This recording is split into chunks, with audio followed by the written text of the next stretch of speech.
अगर किसी में दम है ना, दम किसी में है, अगर सीबीआई, आईडी, ईडी, पीडी जितनी भी है, मैं चैलेंज करता हूं आपके चैनल के माध्यम से, एक भी बंदे से पूछ लीजिए किसी से एक फूटी कोड़ी 1 रुपया भी लिया हो। ये वो लोग हैं, ये गवाह हैं, इनसे पूछ लो। खुद के खून पसीने की कमाई से काम करता हूं और लोगों की खिदमत करता हूं। देखिए, जम्मू कश्मीर के अंदर सरकार बनी बड़ी जोर शोर से। सरकार ने ये कहा कि जम्मू कश्मीर के अंदर ब्यूरोक्रेसी हावी है, ब्यूरोक्रेसी जो है हम पे जो है काम नहीं करने दे रही। आप नुमाइंदे चुनिए, नुमाइंदे लेके जो है आपके काम होंगे। लेकिन जम्मू कश्मीर के अंदर इन लोगों ने बढ़ चढ़कर जोर शोर से वोट दिया और सरकार बनी। सरकार बनने के बाद जो सरकार के वादे थे वो किस खाते में गए, किस रास्ते में चले गए, वो किसी को नहीं पता। पहली कैबिनेट होते ही जिसका नाम बोला गया था कि डेली विजिट्स का नाम बोला जाएगा, वो तो नाम तक नहीं वहाँ पे गूंजा। और उसके बाद हमारे जम्मू कश्मीर के अंदर फिर उसके बाद कमेटी फ्रेम करवा दी कि 6 महीने की कमेटी बनेगी। आज हो गए 6 महीने, बताइए क्या किया कमेटी ने, कहाँ किसका लिए क्या किया। आज हमारा प्रोटेस्ट करने का जो मुद्दा था, ऑल डेली जम्मू कश्मीर संघर्ष समिति के बैनर तले जितने भी डिपार्टमेंट हैं वो काफ़ी हमसे जुड़े हैं। और आज मालिकम चौकीदार का सिर्फ हम लोगों ने यहाँ पर जो है प्रोटेस्ट रखा था और सरकार को अल्टीमेटम दिया था कि 10 अक्टूबर तक अल्टीमेटम, अगर वेजिस इनके आपने अगर नहीं दिए, जो पिछले 20 साल से या 22 साल से इनको पैसा नहीं मिला, अगर नहीं दिए, ये लोग अपने फैमिली, अपने बच्चे, अपने परिवार लेके मालिकम चौकीदार जितने भी हैं पंचायत घरों के अंदर बैठेंगे और तब तक बैठे रहेंगे जब तक इनके पैसे इनको नहीं मिलेंगे। हम यहाँ से नहीं हटेंगे। और मुझे बताइए, सरकार तमाशे पे तमाशा, तारीख पे तारीख, डेट पे डेट देती आ रही है और लोगों को बेवकूफ़ बनाती है। ये कहाँ का न्याय है? अगर आप लोगों ने सच में इनका दुख दर्द है तो आपको इनके पैसे देने होंगे, वरना भुगतान भुगतना होगा। बहुत भयंकर ये आप क्या रही मुख्यमंत्री उनको बोलो कि अगर आपको मिल नहीं रहा तो आपने इलेक्शन लड़ी क्यों, सरकार बनाई क्यों, दावे किए क्यों, वादे किए क्यों? अगर आप लोग बड़ी बड़ी बातें करते हैं कि हमारे पास कुछ नहीं है, हम खाली हैं, तो किस बेवकूफ़ ने कहा था इलेक्शन लड़ने के लिए?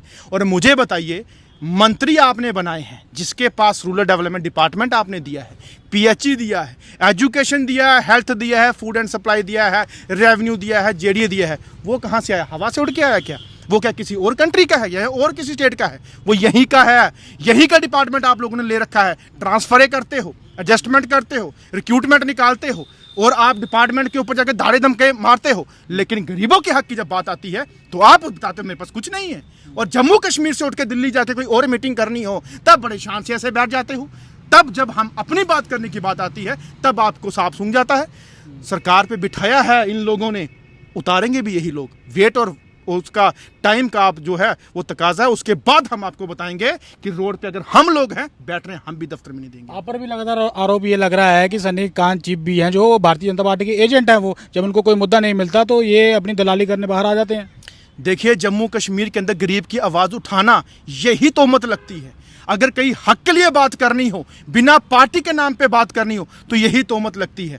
अगर हम लोग गरीबों की बात करते हैं, ये गवाह हैं, हमें किसी की गवाही की ज़रूरत नहीं। ये गवाह है कि किसके साथ कौन कैसे खड़ा होता है, किस तरीके से अपना खड़ा होता है, ये वो गवाह है। हम लोग ना ही भाजपा की तारीफ़ करते हैं, ना ही नेशनल कॉन्फ्रेंस की। अगर मैं तारीफ़ करूँगा तो अपने उन गरीब लोगों की जो पिछले 20-22 साल से लंबे समय से तड़प रहे हैं और रोडों पे हैं, और जो यहाँ पे टिप्पणियां करने वाले लोग हैं वो टिप्पणियां ही करते रहेंगे, कभी जम्मू कश्मीर की भलाई की बात नहीं करेंगे। सन्नी कांत भाई, ये भी आरोप लग रहा है कि अपना बैंक बैलेंस भरने के लिए इन मासूम लोगों को आगे कर देता है सरकार के नज़रों के सामने। मुझे एक बात का जवाब बताइए, अगर किसी में दम है ना, दम किसी में है, अगर सीबीआई, आईडी, ईडी, पीडी जितनी भी है, मैं चैलेंज करता हूँ आपके चैनल के माध्यम से, एक भी बंदे से पूछ लीजिए किसी से एक फूटी कोड़ी 1 रुपया भी लिया हो। ये वो लोग हैं, ये गवाह हैं, इनसे पूछ लो।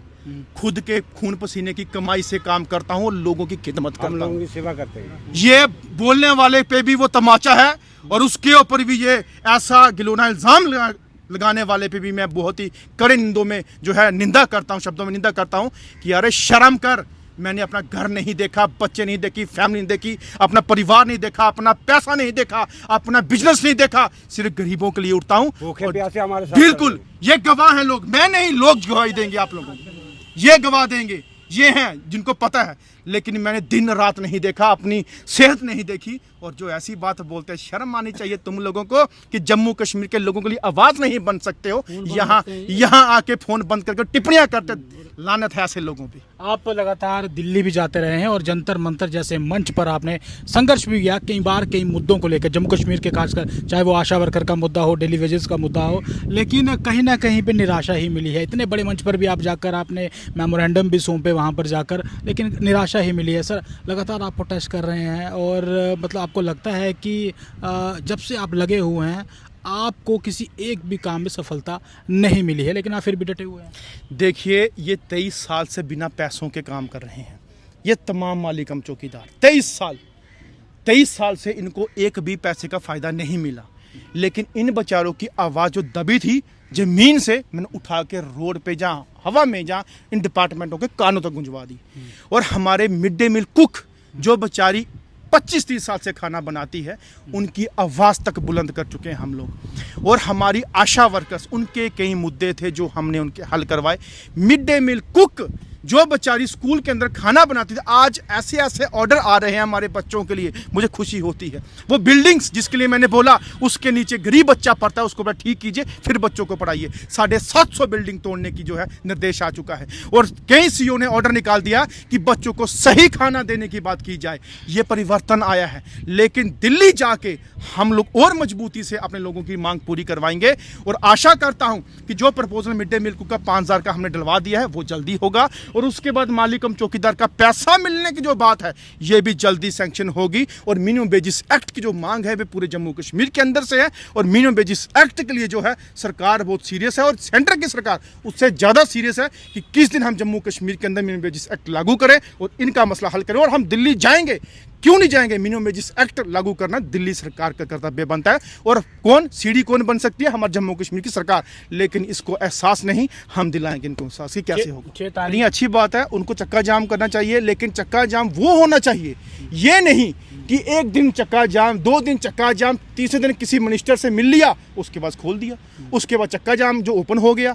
अगर आपने टोटली पेन डाउन स्ट्राइक करनी है, जैसे हम कहते हैं रिटर्न लिख के लेंगे किसी मंत्री सीएम से, तब जाके वो स्ट्राइक को बंद किया जाएगा। लेकिन ये नहीं आज की तो 2 दिन बंद, किसी मंत्री से मिल लिया, फोटो खिंचवा दिया तो वापिस आ गए। मैं उन भाइयों को भी बोलना चाहता हूं कि जैसे आप पेन डाउन स्ट्राइक का ऐलान करेंगे वो तब तक नहीं खोलना जब तक आपको आपका हक नहीं मिलेगा। हम भी आपके साथ हैं, तमाम पीएचई के लोग भी हमारे साथ, हक की कुछ डिस्ट्रिक्ट्स में हमसे जुड़े हुए हैं, लेकिन वो भी जो है मीटिंग के दौरान हमसे शामिल होंगे।